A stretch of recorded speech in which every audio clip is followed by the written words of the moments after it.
that, has a meaningful impact. And I feel like in today's world that family is birthing a new reality of choice and constellation and ways about co-parenting and how people kind of, are stepping into what it looks like to be a parent, to be a mother, to be a father. It's so much broader. A very dear, beloved friend of ours was just over for dinner the other night, and he's a single man. He's on his own. He's a gay man from Iran. And, he, through the gift of surrogacy as well, just had a baby girl. And as well, he has this, I think, like a 2.5-year-old son. And I look at this cool man, so freaking courageous, and he's doing it. And it was his dream to be a father. And he's doing it on his terms. And he's such a love. He's such a dear heart. And I'm just so inspired to be around him and to learn from him and to listen to him. And I think it was just such a courageous choice. And I think that's also just for parents that are out there, for those of you that are on the path, maybe walking this path, and maybe you have a longing in your heart. Gosh, there's so many babes in this world that so could use love. There's so many displaced children right now with what's happening in the war in Ukraine. There's so many places of opportunity that, we can support life, whether it's for a short time, a period of time, or for your life. And life is so kind because it's so uniquely diverse of how it can come together. And I think when we follow our heart, we follow our guidance, our intuition, our instinct with things, it unfolds. And it unfolds so much more beautifully from my own experience than the way I wanted it to, or I thought I wanted it to. Expectation. Yes. Expectation that we might all have in our younger days. And then something else unfolds. And it might look nothing like we expected, but isn't it beautiful? Isn't it beautiful? So for those of you watching, thank you for your willing hearts and your receptivity to tune in. It's beautiful to have a conversation. Mary B, maybe about a month ago, reached out to me and asked if I'd be interested in having a conversation. And I was laying in bed one night thinking, gosh, like motherhood, what does it really mean? And I recognize that it's so much larger than the identity of mother. And that, we're all blessed and born with intrinsic attributes. And I say they're divine because we were all gifted with life. So the source that beats your hearts, that's what I'm speaking of. And there is a mother aspect of it or feminine aspect of it, and a father or masculine aspect of it within each of us, whether we're male or female. And I think recognizing that gives us tremendous freedom and gives us tremendous creativity. And allows us to have access to both within. A lot of times, I think innocently, we think we need to go outside of ourselves to experience that, even though we do have that reflection.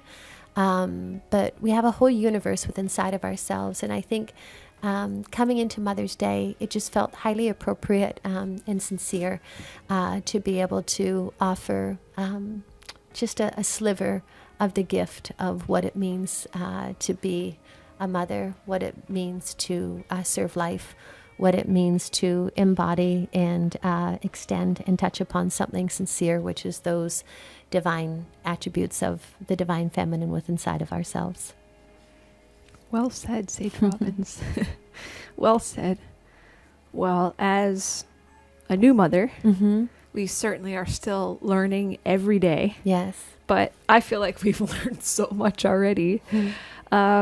What are some of the lessons that you've learned already from relating to this little being? Gosh, number one, how much innate intelligence is already within them. And I think in my own ignorance or projection that, once a child or an infant is able to identify or to speak, that there's a different level of intelligence. But watching our daughter express, and like she has her, when we bring her down in the morning, we have like a little kind of a playpen, and she'll go in there, and we call it her quiet reflection time. because she'll, right after, we give her the bottle and so forth, and then, we'll place her in there. And what's so amazing to me is to watch her laugh, to watch her giggle, to watch her awe, to watch her wonder, to watch her troubleshooting, to watch her exploring and recognizing that this like perfect consciousness, this her essence is so alive. And a lot of times we as parents, we think it's like, oh gosh, I'm making her happy. What I just did made her smile or made her giggle. And yes, that might be so, but what is more accurate, and what I experience is just the beauty of her essence that's just flowing. And I actually have a desire to create more of a space that she can actually experience herself. And it's so interesting because, in the world of technology and devices and, whether iPads and so forth. And by the way, they all have a beautiful gift and a place in our life. But, they also pull our attention outside of ourselves. They pull our attention to other people's lives. They pull our attention out of the moment of what we're experiencing here and now. And so, it surprised me of like almost like the, not old fashioned, but the simplicity, I suppose, of toys that I just feel attracted to. The ones that don't light up, the ones that don't entertain. Just because, like, just letting her be with herself. And, I don't know, there's so much distraction calling ourself external. And what I recognize, and we spend our whole lives trying to return back home, I'll speak for myself, through practice of meditation and inquiry and prayerfulness and, being aware and catching ourselves through this human experience. It's like, we're all living that reality to come back home and just seeing the perfection that they're born and that sweetness and that reality. I don't want to interrupt it. Yeah, I really don't. I don't want to interrupt it. It's too beautiful. Me too. I love that idea of just let them be, that less is more. Yes, do less. That's correct. We read a lot of books in this house, and since becoming parents, we send a lot of articles back and forth, and you sent me one. And I think if I was asked the best parenting advice that I've come upon yet, and I know I'm brand new, I don't pretend to be an expert by any stretch, but one of the articles you texted me the other day was, I can't remember the article, but it was 10 bullet points from the Magda Gerber RIE philosophy, RIE, R-I-E.